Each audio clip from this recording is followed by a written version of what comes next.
President Duterte has appointed Presidential Advisor Ramon Jacinto as Undersecretary of the Department of Information and Communications Technology. Jacinto is Duterte's advisor on economic affairs and information and communications technology. He replaces Eliseo Rio Jr., who resigned on February 3.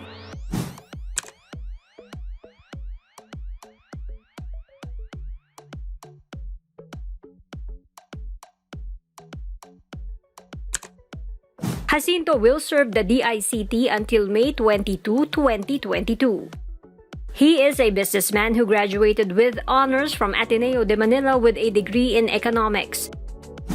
He also took up law at the University of Santo Tomas. Jacinto is also a musician who campaigned for Duterte in the 2016 elections and composed a campaign jingle for him.